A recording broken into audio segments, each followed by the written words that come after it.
Josh and Josh, how are you? Oh no, not this. I've seen this and I'm done with it. Put me down as lost. Oh. It's been online. It's been a meme lately. I don't know. Ruby, it's all you. Okay, Nick, we're gonna do some show and tell. On a podcast? Does that work? Yeah. Okay. All right, got a link in the chat here. Ruby has sent an image, a meme. It is it's the Last Supper, except they're drinking Josh wines. Okay, I'm into this. I love this. Yeah, so you're familiar with Josh Sellers wines. Yeah, I see it everywhere. Well, Josh Sellers is the newest hot meme, mostly because of the juxtaposition between its incredibly normal name and its very fancy looking cursive label. And the fact that it is available everywhere. I think I saw it in CVS the other day.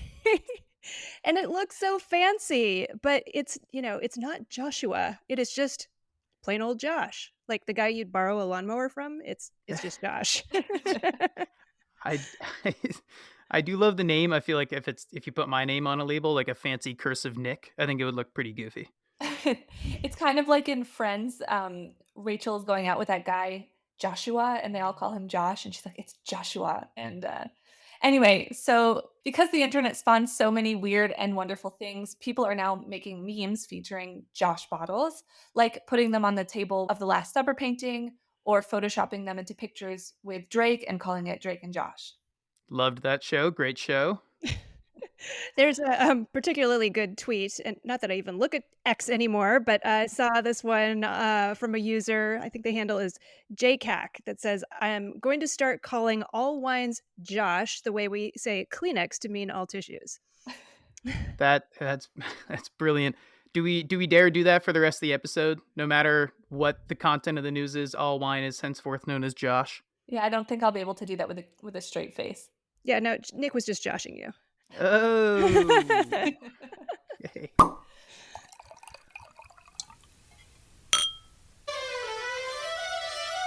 Drizly is shown the exit. Large wine pours sell more. The state of the US wine industry is pretty shitty, actually, and wine is all about explosions and cocaine. These are the wine stories we're following this week. I'm Josh, joined by Josh and Josh.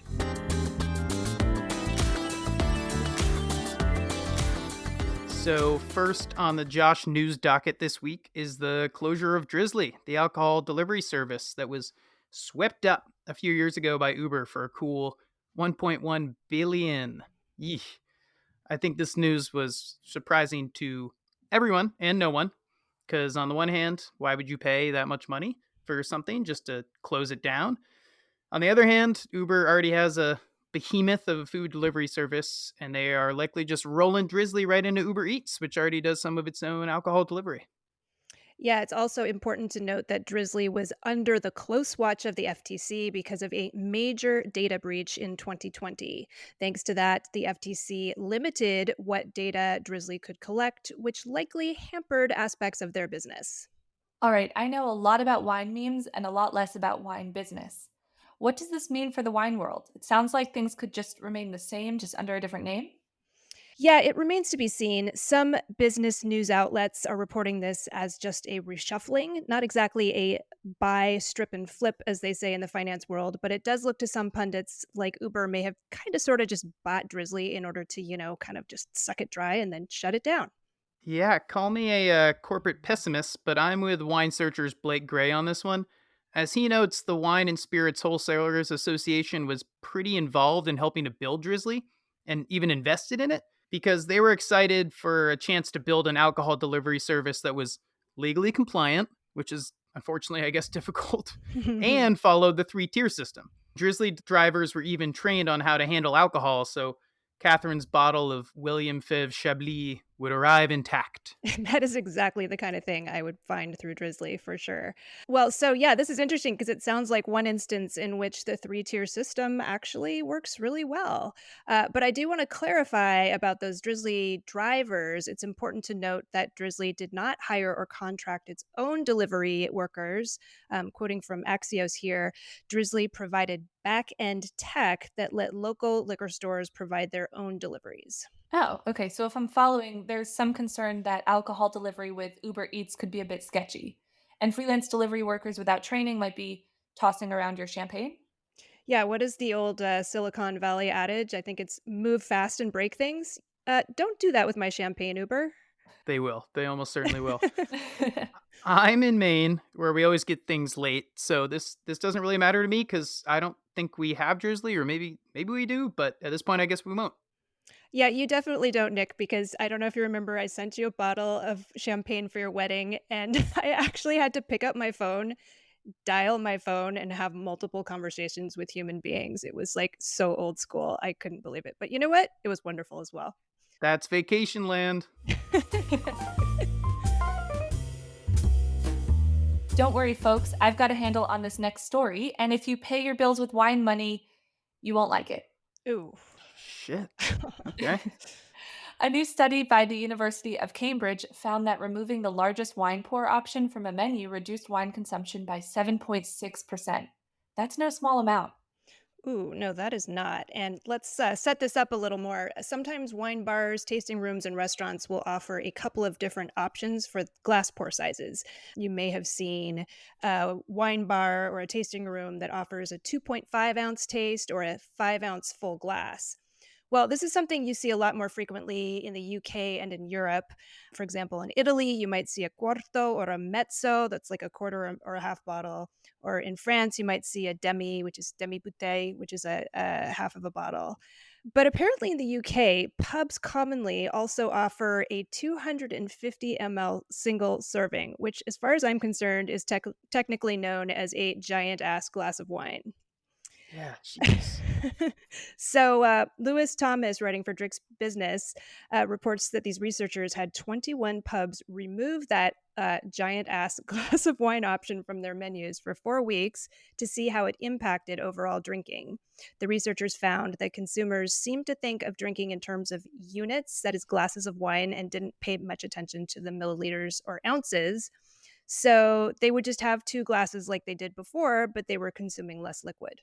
To add to that, beer and cider sales did not get a boost, so it's not like folks were supplementing with some other booze. They just drank less wine. Of course, this all relates back to alcohol and health, which was a big story of 2023 and will likely be a huge story in 2024. The study's senior author used findings to make the case for how this approach could help curb consumption in the name of, quote, population health. I don't know why, but that sounds like an ominous term. Totally. But it just does. But overall, this is a difficult topic because, of course, there are health concerns with alcohol. But as we've discussed in past episodes, and I think we may discuss further in the future, there is evidence that wine could be a small benefit to your health. But beyond that, I think almost more important to me at least is wine, beer, cider, they're expressions of like culture and art and gastronomy, and they have importance beyond just how they impact your body, and I worry about how the industry could be impacted. Actually, the industry will be okay by people not getting completely wasted off giant ass glasses of wine. So rest assured, Nick.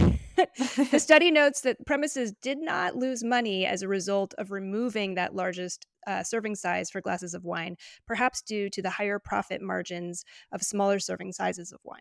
But on the other hand, that doesn't help the wine producer because they're still selling that bottle to the distributor or retailer for the same amount.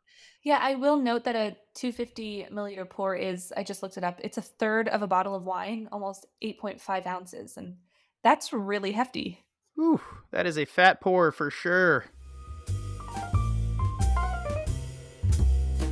All right, up next is drumroll please, the moment you've all been waiting for. The annual State of the US Wine Industry Report for 2024 is out. I just love it when this report comes out every year. Nerd. No, no, no, I'm not a nerd. Rob McMillan, who's been a guest on the pod, he's the EVP and founder of Silicon Valley Bank's wine division, authors this excellent report, and he actually does a great job of making it fun and entertaining while also providing essential insight into the industry. Although this year, I have to say, I was a little disappointed. The report was heavy on really important information, but where were the jokes and the pop cultural references, Rob? I demand that you bring those back. Dang, I could have used some of those. Well, let's get down to business then. The report does not paint a pretty picture, but it does do a good job of offering some hope for the future. The first key takeaway is that direct to consumer sales, value sales, and tasting room visitations were all down in 2023, and those tasting room visits dropped for a second straight year. Yeah, I've been hearing this from wineries after the post pandemic euphoria of 2021 and early 2022. People realized they needed to curtail all that spending. And so last year they stopped taking all those fancy trips to wine country, unfortunately, for our industry. But there's an upside. Strong 2023 holiday sales. They may indicate that there may be a positive shift in consumer behavior.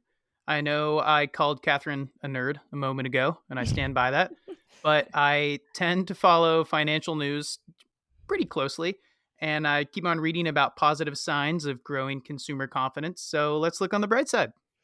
I wear that mantle of nerdiness proudly. Anyway, takeaway number two.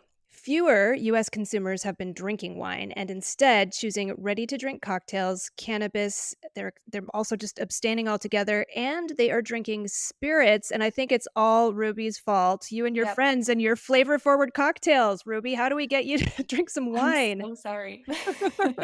Also, a bit depressing to me that beer didn't even get a mention there, which means it's not doing so hot. Sorry about that. Well, according to Macmillan, wineries did successfully raise bottle prices in 2023 to partially cover the higher costs from inflation. And this had some effect in bolstering against the drop in DTC sales. But the fact of the matter is that across the wine consuming world, per capita consumption is decreasing and population growth is also slowing. Macmillan describes the wine industry in 2023 as having 0% growth. But I'm reminded of Greta Thunberg's observation at the UN when she gave that famous talk about the fairy tale of eternal economic growth. I mean, folks, population is not growing the way it used to. So the wine industry needs to stop thinking about growing bigger and start thinking about growing smarter. Yeah, I do appreciate that Rob McMillan stresses the need for increased efficiencies in like production, grape growing, marketing, because when sales are great, it can be easy to overlook inefficient processes. But when sales are down, it's kind of time to look at where those inefficiencies are. And I hope that wineries don't decide that employees are inefficient and make cuts there, but instead look at how they're doing things. And coming from the beer industry, this is happening big time there. There was like all this excess a few years ago and throwing money around because times were good. And then 2018 or 2019 hit and the ride was over. Hmm. Okay, takeaway three, too many grapes. Looking at current sales volumes, Macmillan finds that there is an oversupply of planted vineyards. That obviously has downstream or downvine implications. Overplanting leads to overproduction, leads to inventory excess, leads to discounting and price reductions. We're seeing this play out in Europe too, and we've already reported on bottles being dumped and vines being torn up in France. Oh, yeah. In our next news story, we'll get into this in a rather explosive manner.